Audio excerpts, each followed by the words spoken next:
A very good afternoon or evening, whatever time you're watching. Thanks for clicking on to the Global Weather and Climate Report edition 75 from a different location today. I'm currently located just a few miles north of Lairg in Sutherland, northern Scotland, doing a little bit of relaxation this weekend and making the most of it before back to the grind once again in the next couple of days.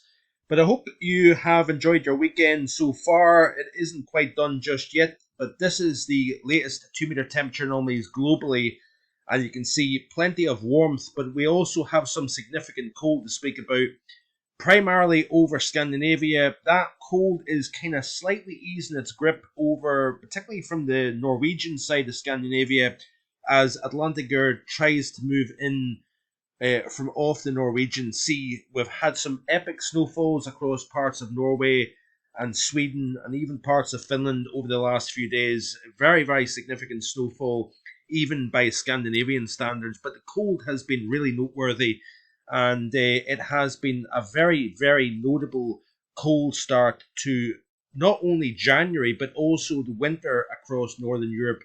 Possibly one of the coldest in possibly a generation, believe it or not. And it's very hard to say that in this day and age with the level of warmth that we have in our oceans, our land areas, and the atmosphere also.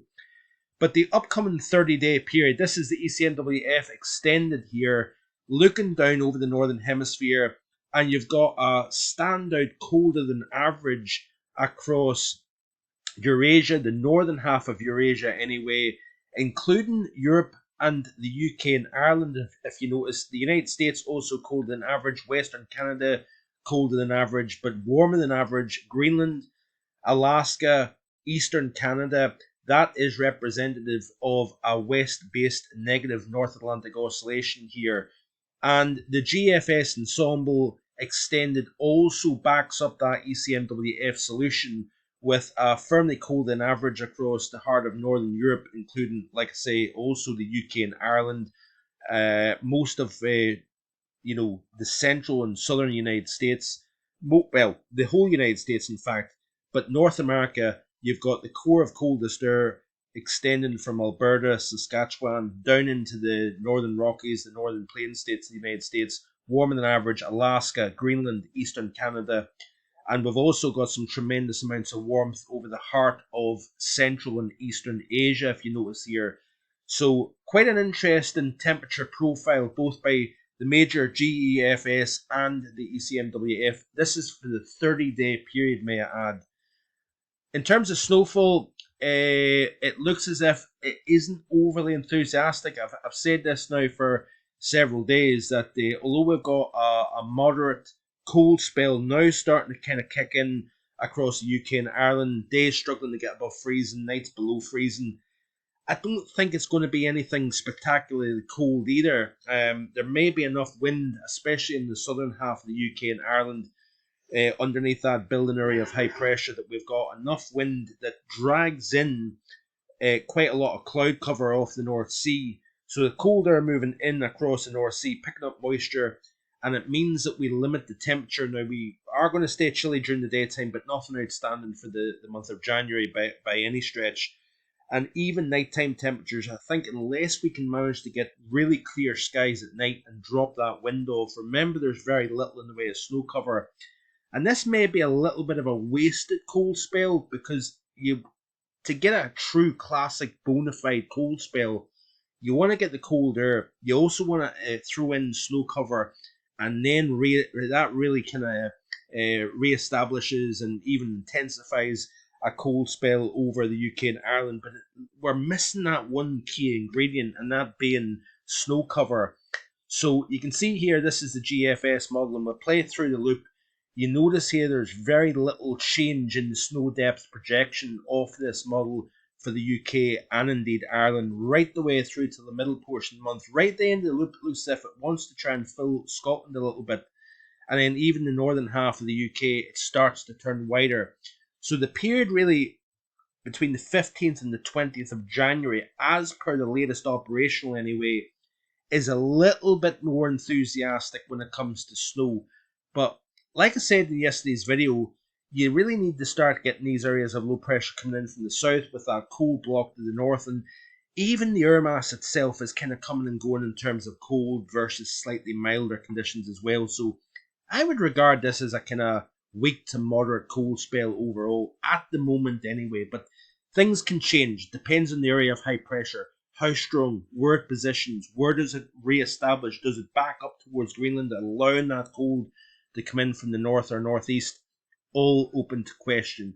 This is the ECMWF, and you can see, similar to the GFS, that we have got little in the way of enthusiastic snowfall potential through the course of this week. Notice here, parts of Wales, southwestern England, southern Scotland, and even down towards south and southeast of London, over the higher ground, we may get a little bit of snow. And the model's seeing some potential streamers coming down through the Thames estuary, may get something a little bit over the next few days with that strengthening easterly wind. You notice here this swath of snow across the heart of France.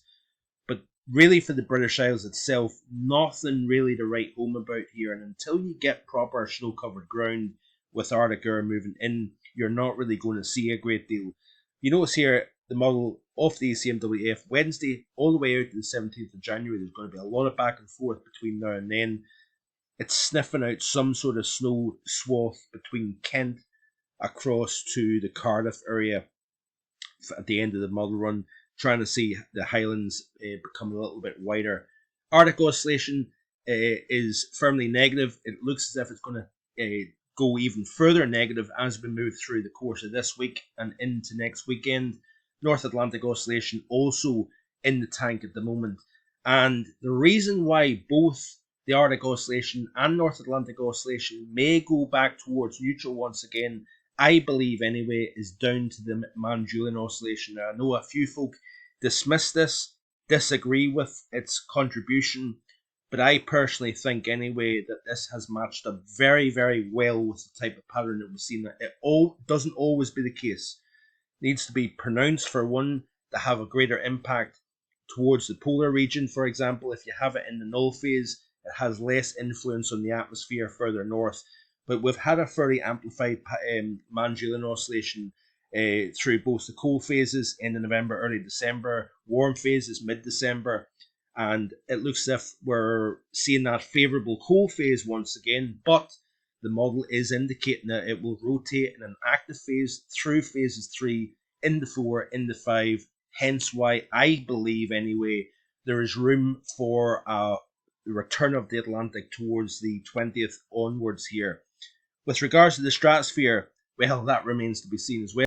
So, as already previously stated in the recent video also, looks as if we're kind of peaking now with the current minor southern stratospheric warming situation. This is the 10 HPA temperature profile, so very strong warming within the stratosphere from just to our side of the pole, west and northwest and whatever. On the other side of the pole, you've got a lot of strong warming taking place.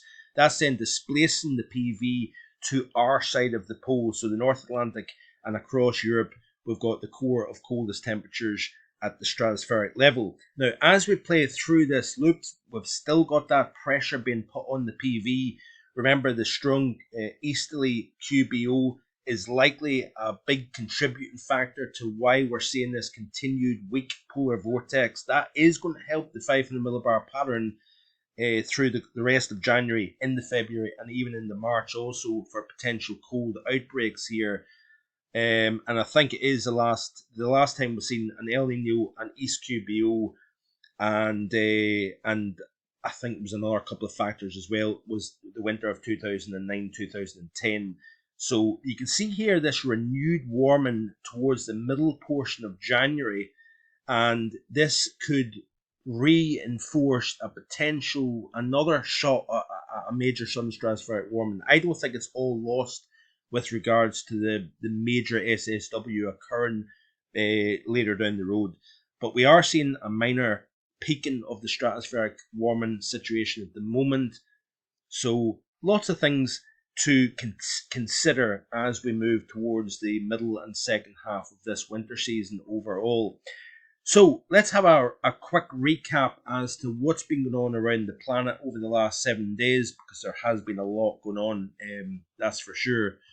So the core of the cold has been centered over Scandinavia into the Baltic region. Now, I hope this is the right pronunciation, but our friend Kiro Kitskak, based in Estonia, has been taking some of these spectacular photographs of snow-covered ground and trees, thick frost on the trees as well. Temperatures at his particular location dropped to minus 27.2 Celsius and a 7-day average temperature of minus 21 Celsius. So truly stunning winter conditions in Estonia and adjacent countries.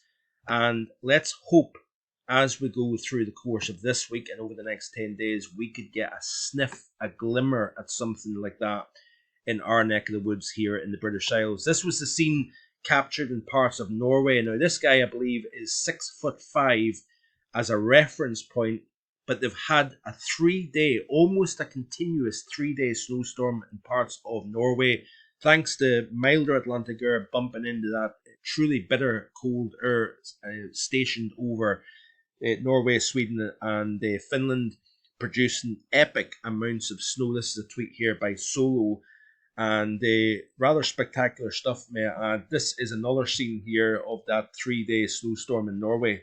Just look at that there.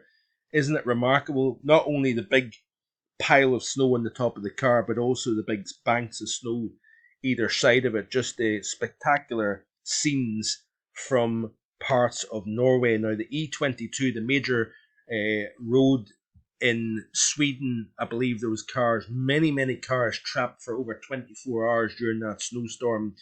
So very challenging conditions, and something that Scandinavia has not seen at least since 2009 or 10, I think, anyway.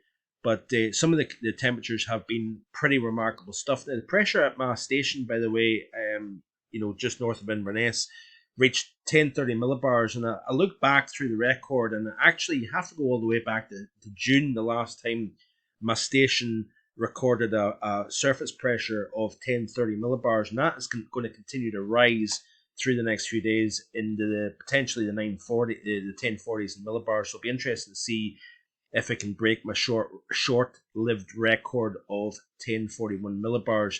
Now, there was a temperature just about 20 kilometers north of Oslo of minus 20. The official station, was minus 23.1, but just 20 kilometers to the north of Oslo, a temperature of minus 31 Celsius was achieved, coldest in that area in recorded history. Now, temperatures, maximum temperatures as low as minus 42.3 Celsius, which I believe for one particular location was the coldest on record, and also Sweden's fourth lowest daytime maximum in recorded history. So that's pretty remarkable stuff. And a temperature of minus 44.3, should I say, I'll get there. Minus 44.3 Celsius was achieved. That is the lowest temperature anywhere in Scandinavia since 1999. And there was an unofficial roadside weather station that recorded a temperature of minus 46.5 Celsius. So pretty incredible stuff. Now, for the UK, it's been wet. You know that. I know that. It doesn't take a meteorologist to work that one out. But it has, in fact, been since the period between October and December was, in fact, the wettest on record for that period here. So quite interesting stuff. And we'll continue to look through the what's been going on, and we've had some vast contrasts. Minus 40s in Scandinavia, but also temperatures as high as 24.2 in Turkey, 24 in Larnaca, Cyprus. Records for the month of January here, looking down through, and many countries, by the way, recorded not only its warmest December on record, but also the warmest year on record in 2023.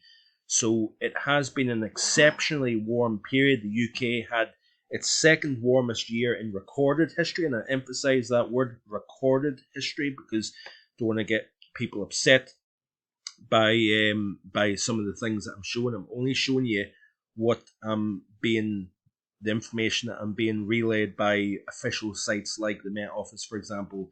But there has been some remarkable warmth in parts of China in recent times. The southeast of Asia has broken all sorts of records in recent times as well. And December was the warmest on record globally also. Ran out of time as per usual. Like, share, and subscribe. I'll see you again tomorrow with more. Bye for now.